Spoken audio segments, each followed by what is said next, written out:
Amazing. Good afternoon, everybody. Welcome to today's Sticky Learning Lunch. We're just clicking on to the hour. We're waiting for the people to come into the room. Welcome, everybody. Hello, hello. Good to see you. Good to see some friendly faces, some long-term friends in there. Carolina, great to see you. Matt, fantastic to see you. Susan, great to see so many regular people and new people coming into the space, excited for today's content. Thank you for being here. It means a lot to me. This subject means a lot to me. Just going to give it 30 seconds while we're waiting for the last few people to arrive in the room. Let's make sure we're setting you up for success. Drinks at the ready. Jason, Vicky, thank you for being here. Tracy again. Gabrielle, thank you. Let's just get these last people in the room and then we'll get into today's content. Welcome, everybody. Hello, Carolina, thank you. It's great to see you here. Thanks for being here. Just going to give it a moment. Let's make sure, first things first, phones, crikey, where's mine? Mine's over there. I don't know if it's on flight mode yet. As always, let's get your phones out. Let's make sure you've got them on flight mode. Let's zero out the distraction and maximize the attention on you. Let's maximize the attention that you're going to give to yourself and your development in this process as we go through this today and as I share these ideas. That's 1, flight mode. 2, drinks, absolutely. 3, let's make sure you're setting up your notepad in the best possible way. Clean sheet. Again, no distractions on that piece of paper. This is about your thinking and what you want to get from today, what you want to download from the thinking, what new ideas come up. So at the top of that fresh page, you're going to write keepers. Keepers, can I put my children on flight mode? If there was a button for that, and either you or I invented it, for working from home, we would be very rich people, Caroline. So let's make sure you've got that clean page, fresh. At the top, you're going to write keepers, and keepers are the things you want to keep hold of, the place where you want to put the new ideas and thoughts that are coming up that you want to remind yourself of and reinvigorate when you look back through your notes later on. So the objective of today and the objective of that is to write more than 3 things that you want to take away from today. So pens, paper out there ready to take this information on. Last few people I think have arrived. Just says. Great crowd in today. Great to see you all. It's amazing. I just remembered to take it off. Share screen. Let's get into today. So what are we covering this week? Back step. Welcome to Sticky Learning Lunches with me, Nathan Simmonds, Senior Leadership Coach and Trainer for MBM, Making Business Matter, the home of Sticky Learning. And we are the leadership, development and soft skills provider to the grocery and manufacturing industry. The idea of these lunchtime learnings, these micro sessions, is to help you upgrade that thinking, help you be the best version of you right now in this current moment when you're working from home, and also preparing you for that return to work that we have no idea is when it's coming due to the confusion of yesterday. But this isn't a politics discussion. Today's session is all about the I in mind. So mind is a 4-stage process that I have designed through my coaching techniques and coaching ideas to help leaders have more robust conversations with the people in their teams that may be experiencing mental health challenges. It's to help encourage those leaders actually have the conversation, because it doesn't really matter whether people have got qualified as coaches, as mental health first aiders or practitioners. If your leaders are nervous or you're nervous about having that conversation with that individual, doesn't matter what tools you've got, you're still going to feel a reticence to go and do that, and you'll get nervous. And huge sways and huge percentages of leaders currently are nervous about having that conversation because they believe they're going to say the wrong thing, or they're going to get it so wrong it's going to cause more damage. In the majority, by saying nothing actually causes the most amount of damage. By making people feel like that you don't care or you're not thinking about them just compounds the issue. You can say anything to anybody as long as it's done with absolute love and respect and humanity. So as a leader, being a leader is all about being humane. It's about being human. It's about being emotional. And it's about bringing that to the table when you're having these honest conversations with people. As long as you're doing it, again, like I say, with that love and respect, you can have that conversation. You can work with them to help them find their way through. Because it's not what we tell them to do. It's not about giving advice, which we don't do as mental health first aiders. It's about asking the right questions so that person can come up with their own solutions that's going to help solve it in the way that's right for them, not what we believe or wish to inflict upon them. And as Jeff Birch told me or taught me last week, is a change inflicted is a change resisted. And it's through our questioning and the way that we direct people or help them to direct their focus with those questions that's going to help them to come up with those solutions, which is why this model is important to me and to the people that I work with. So, quick recap from yesterday. Question from me to people that were here yesterday or have seen the replay. What did you take away from yesterday that was useful? Fire it up in the questions box. Let me see what's actually sunk in from yesterday. Let's build on that because we're going to do a super quick recap on yesterday and then we're going to get into today's importance.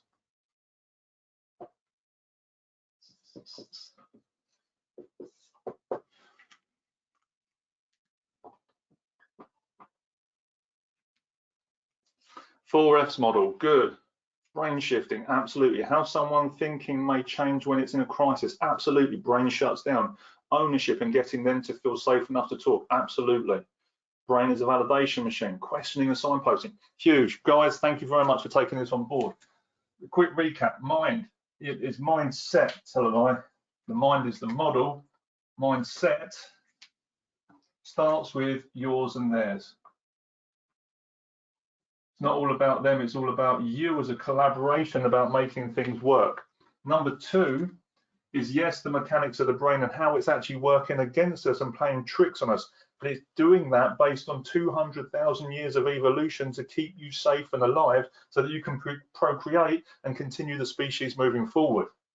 We just have to understand that part of our brain, which it thinks is doing us a favor, is actually holding us back from progressing or keeping us stuck in certain protective loops that we've learned in traumatic or crisis-like situations. The way to help shift out of that is asking questions. You want better answers, you ask better questions. Whatever question you put in, your brain will create an answer or response based on what you put in. The equation that I use for this is HQI equals HQO. High quality inputs equal high quality outputs. Write that down if you need to. HQI equals HQO. How do we want to shift this then? When we get into importance, what is importance? He says.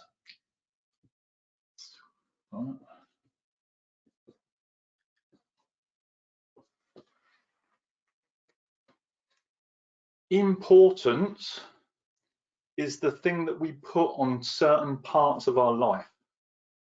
The importance that we put on things raises that up in our priorities or our scheduling. So when we look at time management, is it urgent? Is it important? When we're looking at things that are we're connected to, we make decisions when we're doing house clearances. Okay, well, what does this mean to me? What is the significance of this? What's important about this to me? So importance, and when you look at the MIND model, so by the way, there's going to be a link in the chat box about the MIND coaching cards, the mental health coaching cards that I've designed. The I in the MIND model has a finger. And when we're talking about importance, it's what are you focusing on that that you're applying your importance and your significance to. So this is what the importance is. As we point the finger, we then decide what is in our focus. You can only focus on one thing at a time. Other elements may be blurry, and this is how your eyes work. As I'm looking at the camera rather than the image of me down there, I can see the little tiny circle and everything else is blurry. The clock behind is blurry, the light is blurry. I can only look at one thing clearly at a time. And we all do this. You can't think of multiple elements. You only ever think of one part of it at a single point in time. So the importance is of understanding where is your focus at that moment. When you're dealing with a crisis situation, a mental health challenge or episode or moment, whatever you would like to frame it as, what is the person you're working with or supporting? What are they focusing on? Open question to everyone in the room. When you're dealing with a situation like this, what is the person focusing on that is causing the situation to come up? Let's see what comes up in the answers. If you're dealing with an anxiety attack, a panic attack, a PTSD flashback, what is the thing? So the first one that comes up, the future, a lot of what ifs. So their brain is making certain things up. And the future is an imagined version of what might happen with your emotions, escalating and de-escalating the elements that you believe are important. The story behind their trigger, absolutely. So something may have happened and actually they're applying a story to it, a narrative. The cause of the anxiety in the past, absolutely, the fear of the unknown. So there's different elements that are coming up in this. Just seems so relevant right now with people in isolation, struggling with the lack of contact, exactly this. Everybody has mental health. Everyone has a different level of mental health, and everyone has a different level in different places. So it's important that we understand that in this intensity, and I refer to it the intensity of proximity with the people that we've chosen to be in these spaces with, some of these mental health things are really going to come to the surface, ones that we may have been using work to distract ourselves with, or drinking too much coffee, or certain relationships to distract us with. Now those distractions aren't there, now we get to see the truth that sits behind it. That's going to be the interesting part, even now as we're talking about it. So where the focus is more often than not, it's either on the past experience, well, that's what happened over there, so it's going to happen again here, or we're looking forward and we're making up the idea in our head and we're focusing on something that hasn't happened in accordance to what we believe may be the worst case scenario. So we get caught in the wrong space, and where the focus is, that's what then brings up the emotions that go with it. Everything starts with a thought. Everything starts with a thought. Your emotions are quite simply a barometer of the quality of thinking that preceded it. I hope this makes sense. When you look at things, and I use this quite a lot, Marcus Aurelius, things are neither good or bad. It is the thinking that makes them so. But based on this previous experience, based on what we've been taught or indoctrinated with, we will look at that situation and go, oh, maybe Uncle Albert in 1757 had this problem, and because of that, we now believe as a family that actually this will happen when we go for job interviews. But we do it because it's a safety mechanism maybe from previously that's causing us to be frustrated there. We're going into new territory, we don't know what the outcome might be, and we start to worry about the wrong focuses and wrong elements. Therefore, the emotions start to come up. So when we understand the importance of where that is, it's then understanding, so where do we want to be, the importance of focus, how do we redirect that? Funnily enough, by asking questions. You'll see how some of this layers nicely. When someone is in that moment, when someone is fixed on that point, prime example, someone's going for a job interview and they're getting really anxious and they're getting really worked up and the heart rate's going and they're like, they don't know what to think. They're worried they might make a fool of themselves. They're nervous. It's really important to them. And they're going through these struggles and strains. The focus is actually at that point going into the mistake they think they're going to make in the interview, that the lack of preparation that they believe they've made, or that someone else may critique them on, that they are worried about, that people might think more, that they think more of themselves, or they're above their station for applying for the job. So they're constantly focusing on all these elements And it's all about me, me, me. It's all about what I think people think of me. And I'm just using this one as an example. But then when dealing with this person, and this is a true event for me, I even ask the question, so what are you currently focusing on? I'm focusing on this, this, and this, and this, and this. Okay. So shift that focus quite literally. Think about all the things that you've done to prepare for this. What have you done to prepare for it? Well, I did this, this, and this, and this. Oh, okay. What experience have you got in this job role? Well, this, this, and this, and this. Okay. And what have you learned along the way? Well, I learned this, this, and this, and this. And what are those people looking for? What people that can do that? Oh, okay. So you're telling me you've done the preparation, you've got the experience, and they're looking for these types of people. What value are you going to add to this job when you get it? Well, I'm going to do this, this, and this, and this. So the person starts to shift their perspective, and through the questions that I'm using, they're taking the perspective about what will people think about me, what mistakes am I going to make, into what have I done to create this moment, what steps have I taken that have led up to this situation, and what value am I going to bring when I succeed in this? Whether I get the job or whether I don't, what do I still benefit? How do I still benefit from being in this conversation? And the focus shifts because we can only look at one thing at a time. You cannot be grateful and fearful at the same time. No, you can only do one of these things in a moment. So when we use the question to shift and see what people do have, what is unique that they bring to this situation, what's the only thing that they can add, that's important, what's significant about this to them. What would you like to add to this along the way? The question here, isn't that also aligned to our negative bias as well? Yes, because we learn that stuff and we can unlearn it by using those questions to validate what we're doing. We learn from a very early age, and I think I covered this in one of the other training, there's two fears that we learn. One is the fear of not enough, not good enough, tall enough, rich enough, educated enough, qualified enough, whatever. And the other one is the fear of losing love. If I do this, will people think less of me if I fail, if I succeed? And we learn those very early on. So when we can shift out of that and we use a coaching question to say, to what is going on, what have you done, where are you going with this, and get them to recalibrate that thinking and kind of to positively affirm that positive confirmation of what they're bringing to that situation and how they can move through it, people can redirect the focus. Even in the most testing and trying situations, we can still get people in a moment to readjust and create a new action to do what they need to do in that moment. Doesn't mean we're brushing things under the carpet. We're supporting them taking a stronger position where they are with the focus to get done what they need to get done at that point in time. Because there will be previous behaviors and events that have caused these responses and the reactions which are going to hold us back when we come in with our own mental health. So the importance is, what are they focusing on, and helping them to redirect that focus with the questions that we're using.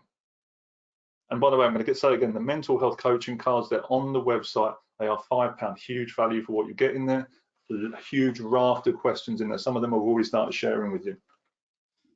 But what is importance?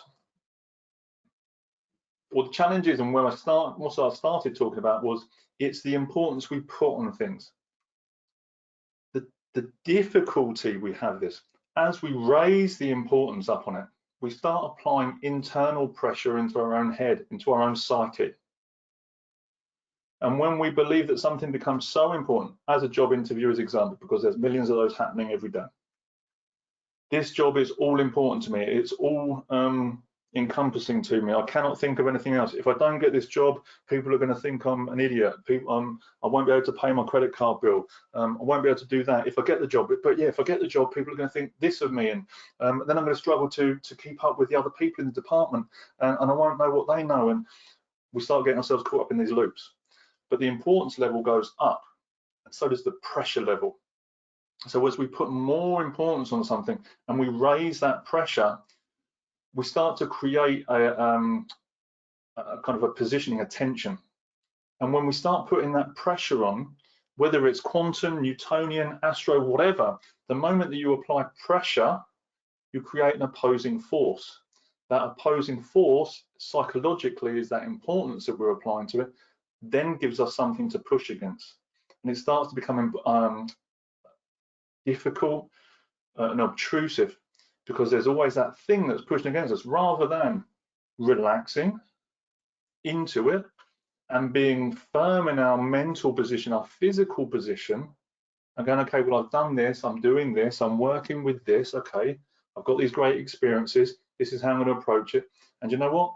Even if I don't get the job, this is how I'm going to move forward. This is the next step I need to take. Okay, I can get the reflections from there, the benefits from there, and then I can do that with it.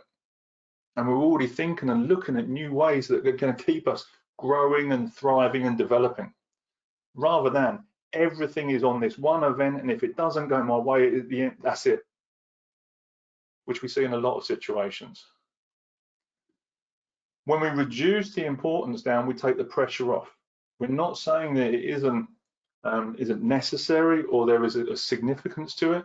We just take the pressure down so that we're not applying that, which creates the opposing the opposing exertion. Hope this is useful and making sense. So with the importance is creating the focus, we redirect it and we reduce it.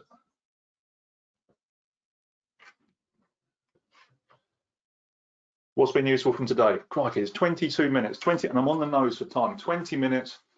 Hope that was useful. On a scale of 1 to 10, 1 being not at all, 10 being absolutely, how useful is that for helping to work in mental health conversations?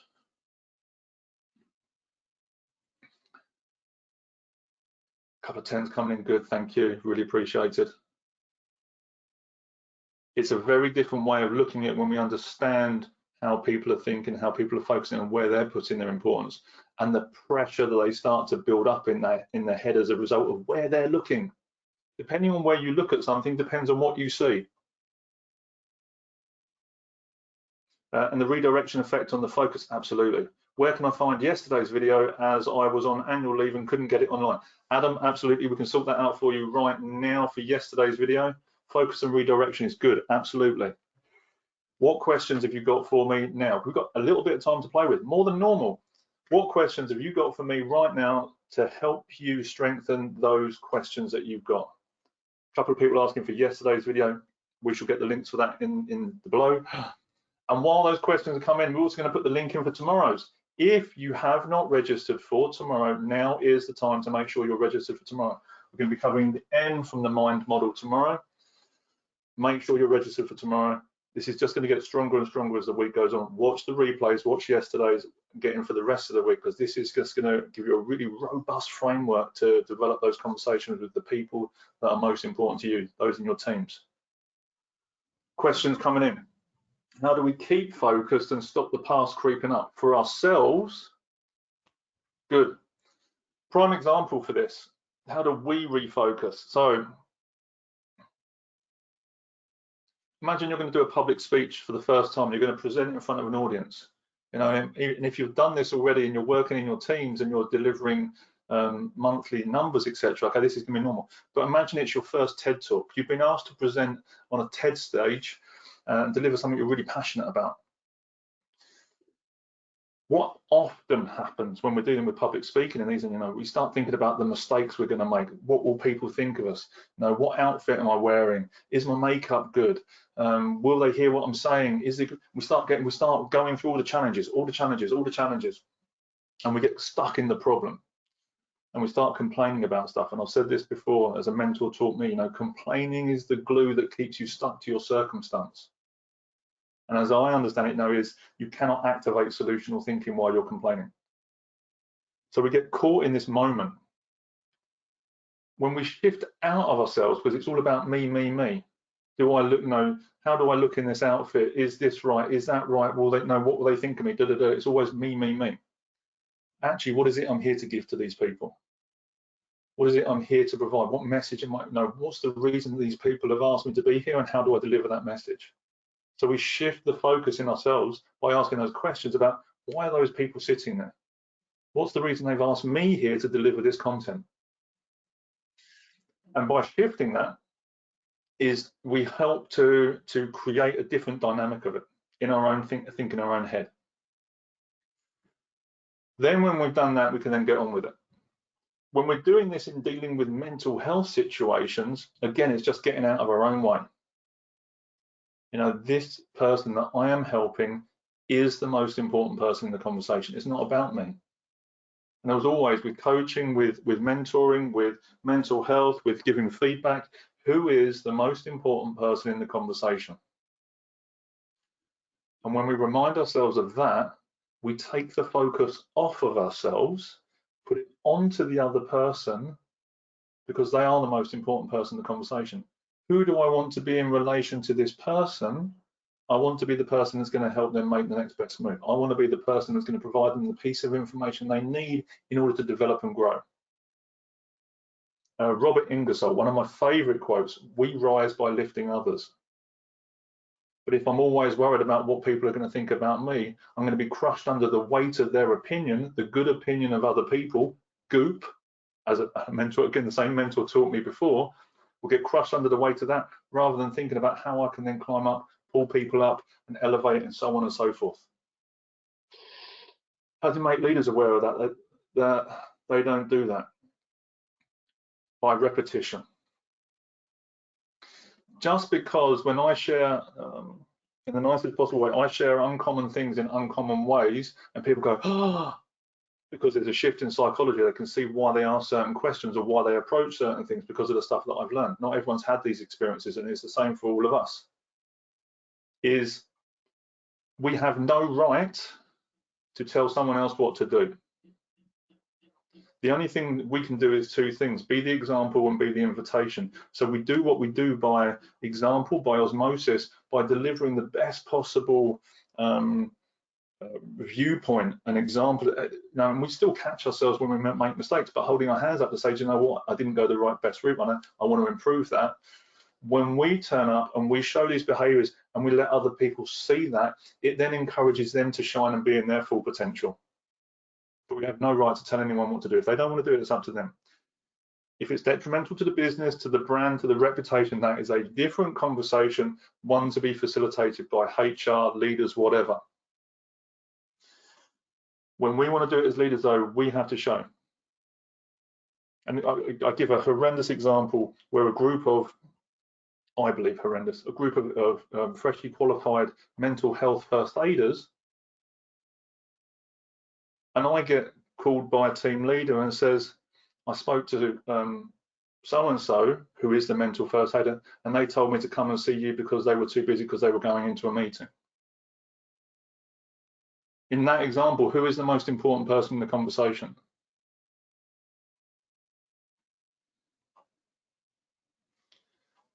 And is that okay? Yeah, the answer is the person with the problem. That's the person that's most important. The person that said, no, I'm too busy, I'm going to a meeting, to them, who was the most important person in the conversation? I'm sure as grass is green, it wasn't the person that's got the situation or the problem. And that's not okay. So when we take that shift off ourselves and we go and be the example, it doesn't matter what is happening for you at that moment.